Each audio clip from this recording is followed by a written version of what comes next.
Hi, this is Allison Profit, the co-host of the Soulful Entrepreneur Summit, which is happening February 27th to the 29th, 2024. Today, I'm really excited to be joined by Jessi Burg from Outgrow Your Garage for our Summit Speaker Spotlight interview. That's a mouthful. So that you can get to know her a little bit better, Jessi is going to be joining us in the summit for a unique session of really integrating what you've learned during the session. So let's dive in. Hi, Jessi. How are you today? Good. How's everything going with you? It's awesome. I'm really excited to be here. So I'd love to just jump right in and have you introduce yourself and your business. Yeah. So my background was really in small businesses. I worked in summer camps and environmental education for a long time. And then I started a landscaping company. And when I started my landscaping company, I realized that so many of the business resources that exist out in the world don't apply to a lot of businesses, right? They don't apply to seasonal businesses. They don't apply to businesses that are never really going to scale, right? You start a solopreneur business, you start it by yourself. Maybe you hire one or two people, but then you're good. You don't want to have this exponential growth. You don't want to have a staff of 10. You don't want to move it out of your house. You just want to create this thing that works for you and what you're trying to do and whatever your business is. And so as I was growing this landscaping company and I was in Denver, Colorado at the time, I had to figure out all these things, right? I had to figure out, how do I budget in the price of gas when I don't know what the price of gas is, but I do know that I'm going to have to drive to all my job sites? How do I plan when I need to hire seasonal staff? How do I know how much money I need to have for the off season? How do I hire a bookkeeper who understands how sales tax in Colorado works, which is a really complicated train wreck of lots of things. If you happen to be a Colorado business owner who sells products, good luck. It's a little better now than it was then, but it's still hard. So I had to figure out all these things. And then as I figured them out, anybody who knows me will politely call me opinionated. And I have a lot of thoughts. And I tend to be pretty vocal about those thoughts. And so as my business grew and I started talking about how I was learning and what I was discovering, people started asking me questions. So I accidentally built this coaching business on the side of, this is how you run a landscaping company. This is how you grow a business that doesn't fit neatly into business development. And then the pandemic hit, and my spouse and I started talking about getting out of Denver. We had been talking about getting out of Denver. Neither one of us is a city person. Before I lived in Denver, I lived in a town of 37. Oh, It was nice. awesome. I loved it. Where was that? California. So I was in Southern California in the San Bernardino National Forest, and I loved it. And so we wanted to move somewhere more rural. You can't move a landscaping business that's based in Metro Denver to farm country in the middle of nowhere. That is not how that works. So I took that coaching business. I had discovered by that point that I don't really like coaching. I don't want to work one-on-one with people, but I love teaching. So I turned it into curricula, and that curricula became Outgrow Your Garage. And so we have business curricula, we have workshops, we have co-working, which is what our session for you is going to be based on, is our virtual co-working sessions. And the goal of that was really, how do we apply this business knowledge to businesses that don't fit neatly into the mold? And then now, as we see more and more businesses popping up in industries that just didn't exist 10 years ago, what does that look like in terms of the implementation? How do you create a business that works for you, works for your life? And how do you apply these business ideas and business concepts in a way that works for you, your needs, your learning mechanisms? So Outgrow Your Garage is really focused on, how do we get more businesses through those first couple of years? How do we create content that is applicable, that you can use? How do you think about how you want to structure your pricing? How do you want to talk to your clients? How do you want to build processes in your business that work for what you need them to do? And I really like that systemic aspect of it. So that's me and Outgrow Your Garage. Yeah, I'm so excited to have you really help us with the kind of co-working and integration piece of it. I am a humongous fan of virtual co-working. I call them soulful co-working sessions. And there is something about the energy of somebody else while you're trying to do a thing, because small business ownership is kind of isolating, and all of the things that you rattled off of, you have to know how to do this and you have to know how to do this. As you list it off, it could be easy for people, even if they've been in business for a while and they're scaling and they're successful already, whatever scaling means to them. When you scale, like, the list gets longer, right? And even if you've been doing things a certain way, as you scale, how you do it gets different. And so you are an amazing teacher. I've seen Jessi do some presentations. And so as we were preparing and figuring out like what would Jessi bring to this, I went back and forth between should I have her teach a thing or do we want to really get things done and integrate what it is that you are going to learn and experience and realize in the process of the experience of coming to the Soulful Entrepreneur Summit. So, really glad that you had a chance to just tell us a little bit about your journey and how you got to where you are. So, I'm curious, Jessi, what does it mean to you to be a soulful entrepreneur? So, one of the things I think a lot about business and how we become entrepreneurs and why we start businesses in general. Something I'm very fond of saying is that people start businesses when they don't have other options. And the reason people don't have other options could be any number of things, right? Maybe you're a single parent and you need scheduling flexibility you can't get at work. Maybe you are in an industry that's chronically underpaid and starting a business is the only way for you to be able to make a viable income. Maybe you're like me and you have ADHD and dyslexia, and you are basically unemployable in the way that our employment system really operates. So, if I want a job that will pay me a livable wage, I really do need to be a business owner. I'm much more successful when I have control over those scheduling pieces. So, there are lots of reasons people start businesses. Sometimes they want a challenge they can't find within their field. Like, there are many reasons, but it's usually because you're looking for something you can't find somewhere else. You've run out of options. You're like, all right, I guess I'm going to start a business because I can't find this thing that I need. And when you start a business because you're lacking something, there's this inherent searching quality of it. What do I need to do? What am I trying to get to? You have this goal. You already have this sense of where you're trying to head because there's a thing in your life you need. And so I think when you're already on that path of here are the things I need my business to do for me, you're already primed for that space of how do I want my business to contribute to my life? Hmm. And when you're really thinking soulfully about a business, you're intentionally thinking about that. You're building everything around that. You're identifying, you're articulating what that thing is that you want your business to contribute. And then you're setting all of your business goals and your business values and your business priorities around that. And I think that shift from, I didn't like my job, so I started this business, and it's kind of this, oh yeah, I did it. It's going well. I like it. It's fine. Is a great way to run a business. But I think a lot of people, as soon as you start articulating, I want to give back to my community through my business. I want to create generational wealth for my kids through my business. I want to change this social issue that I see in my community with my business. That's really where you start to get into this intentionality that you see in soulful businesses where they go, there's a really deep why, and you know what it is and you can articulate it. Yeah. Oh, gosh. We could talk for 3 hours about this topic because the origin of the Soulful Entrepreneur Summit community or movement really is the word that comes to mind when I think about it, stemmed from my own business journey. And this is your interview, not mine, but I think it's compelling for those that don't know me. I tried to start my business 4 times and I failed, partly because I knew I had a drive in my heart for what I wanted to be doing. I spent almost 2 decades working in human resources, surrounded by people who were in jobs that they were either ill equipped for, or it didn't light their soul on fire, or they just were going through the motions every day, just waiting until they could retire or get laid off and collect a package and unemployment, move on to the Mhm. next thing. And in my heart, it was just like that there has to be more. And wanting people to fall in love with their work and seeing all the different factors in the traditional corporate work world and Mhm. how limiting it is. And there's so much possibility out there, and there are so many problems to solve. There's so many ways to solve the problems. And I think entrepreneurship is this really beautiful mechanism for our world to really change and improve. And I think it appears that the big corporations have a leg up. And certainly, yes, there's a lot of resources, but our economy is fueled by small business owners. It is fueled. And so if you ever are toiling away at all the list of things that Jessi listed earlier, know that what you're doing matters. And like the whole idea behind the Soulful Entrepreneur Summit really stemmed from this place that, from my business's perspective, profit coach, is that joy is the best business strategy.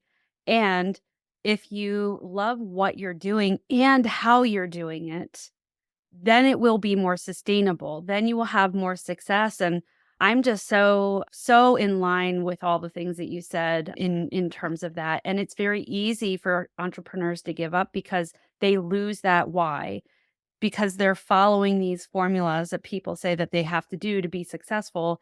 And I feel like I'm a collector of disruptors and people that are like, I spit in the face of that rule that they say you have to do. Who's they? You have a mouse in your pocket. So I love how you articulated that. So, in addition to sharing during the summit your areas of expertise and guiding us through some integration practices and really holding space, like Jessi's session is going to be kind of a longer stretch. It's not like, oh, come and listen for 30 minutes. It's like, no, we're going to get to work and we're going to apply the things. And so, when we're going to do some work, we want to be joyful and have fun while we're in this process of releasing whatever it is that we want to release.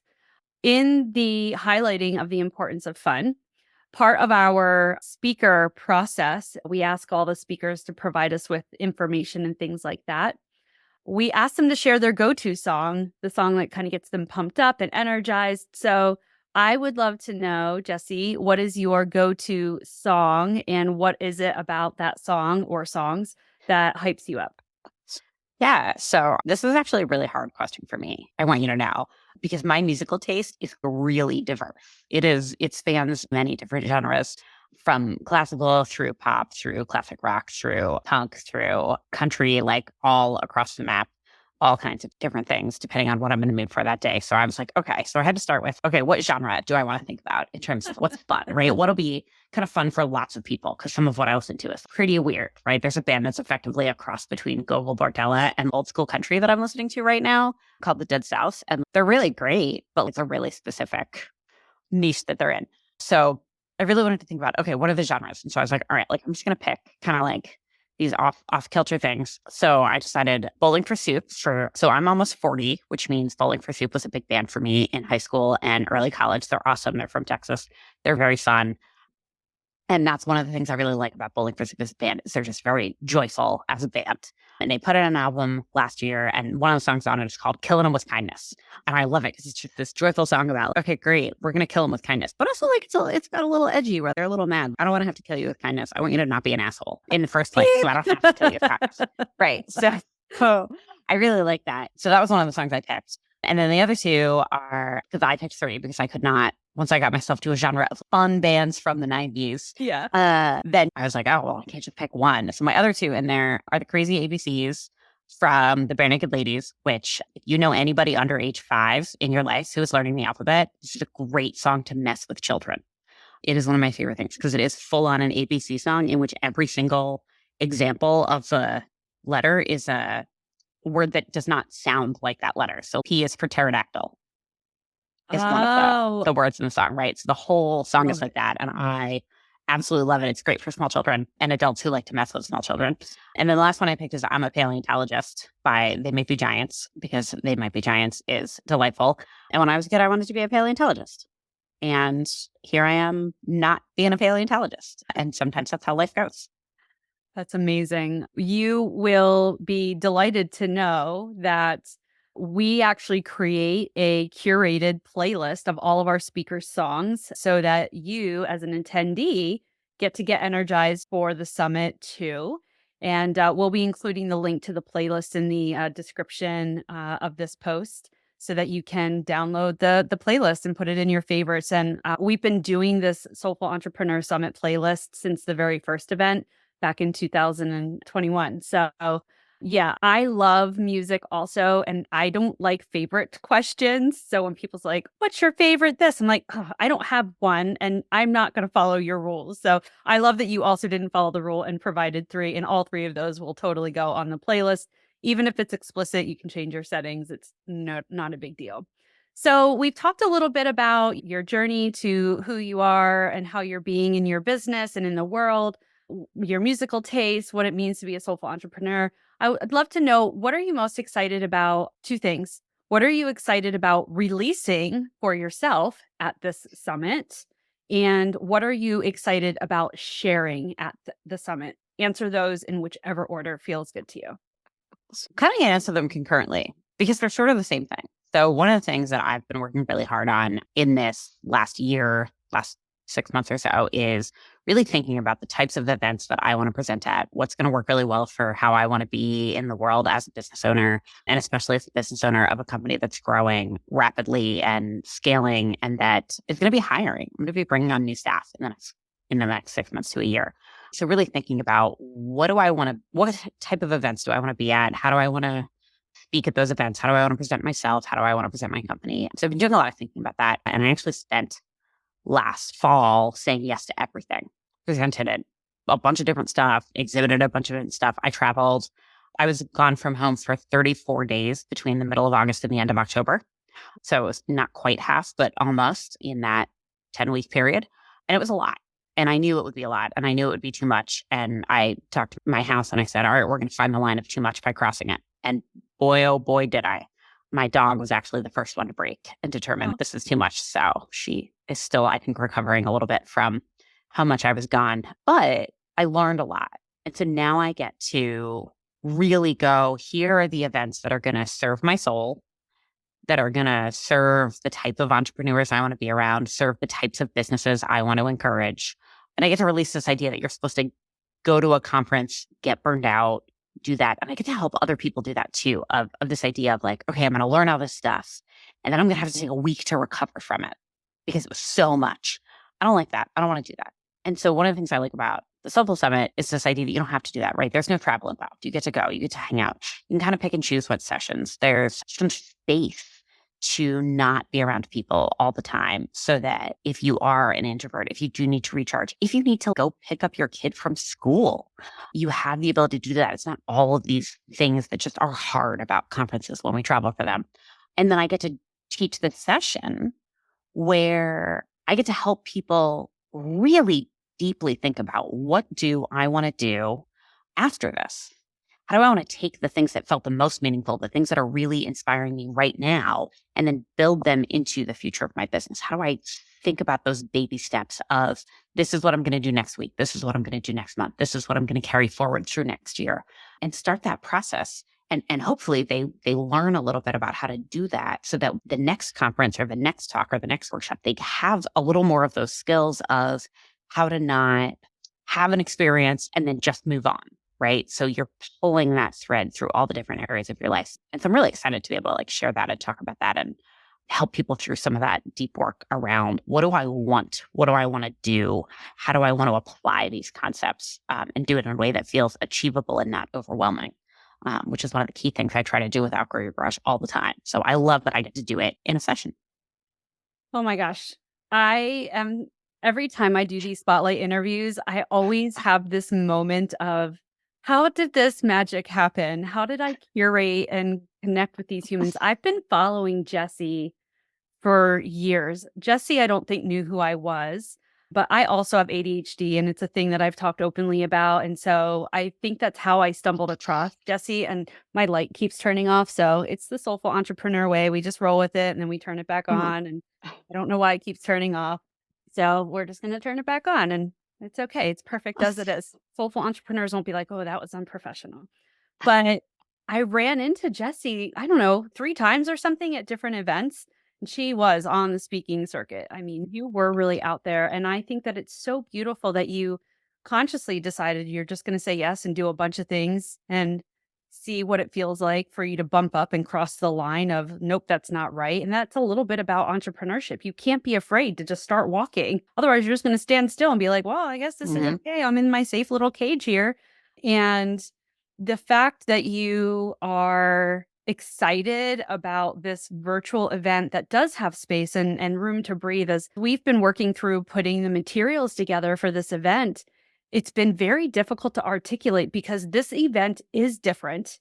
And so how do you market a thing that's different when the context for how it's different is kind of hard? And I feel like you so beautifully summarize that. And you've not ever been to the event, but the way that I've explained it, and you know some people that have participated in it before, I'm so excited that our event is going to align with what you're seeking to create in your own life and in your own business. And that's soulful entrepreneurship at its finest, right? Not just creating this for me or for the attendees, but also for the speakers. I'm so excited about making sure that people are getting to do what they want to do. And I'm just so grateful that I got to bump into you and that you weren't like, who's this weird girl that's like, Jessi, I know you. I felt like I was like Will Ferrell on Elf, like, Santa, I know him.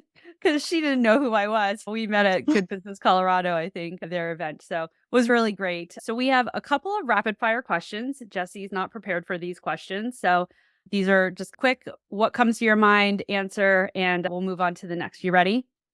I'm ready. Are you an early riser or a night owl? I've never met a morning I appreciated or liked. It is a running joke in my household. Like, I go and read in bed for like 2 hours after my spouse goes to sleep because they don't like to fall asleep if I'm not there, but also I'm up for another good 2 or 3 hours after they go to sleep. And sometimes when I get up in the morning, the coffee has not only been made, but has gone cold. So night owl it is for Jessi. Beach or mountains? I have said for a long time, if I were the kind of person who could live in Southern California, I deeply want to live in some place like Malibu where the mountains run into the ocean. Mm. But that being said, I live in the Colorado desert surrounded by mountains. So I think my choice there is fairly clear based on the fact that I can see 3 mountain ranges and 2 plateaus from my farm. Beautiful. I love that. What has been your funnest memory from 2023? 2023 was just such a big year for me. I did so much traveling and I did so many things, and the business has grown so much. And now here we are at the end of the year and everybody's asking these questions around, oh yeah, like reflect. And I'm really terrible at reflection. It's a friend of mine and I are actually starting an accountability group in 2024 to sit down and reflect more often. But I would say my funnest memory of 2023 is actually that my spouse changed jobs this year. From one that was really overwhelming and burning out to one that's much, much lower stress. So suddenly we're doing fun things together in a way we haven't done for a couple of years. So even though I'm really busy, being able to go, yeah, here's what I'm doing with the business. Where do we want to go? What do we want to do? Our nieces and nephews came for a little while in the summer to visit. And so we got to do stuff with them instead of just like me taking some time off to hang out with the kiddos while myself worked, and then him just having time in like the evenings to hang out with the kids. So it's been really nice to like have that. I married my spouse because I like to hang out with him. So that it's nice. That's my favorite thing about 2023 is we hang out a lot more now than we did at the beginning of the year. Yay. Oh, I love that so much. And the last one is, what's your biggest takeaway from 2023? Saying yes to everything so you find out what the line is of too much is a very effective way to really rapidly find out what is going to work for you, but also give yourself a month off after that. I did not. I counted well for how burned out I would be, but not how long it would take me to recover. Those are words of wisdom. Well, Jessi, it was so nice and such a joy getting to know a little bit more about you. And if you are listening or watching, we want to personally invite you to join us at the 2024 Soulful Entrepreneur Summit happening February 27th through the 29th. You can get more details and register for your ticket at www.getsoulfulsuccess.com. The link will be in the description below. And we just can't wait to see everyone at the end of February. And thanks again, Jessi. We'll see you soon. Bye.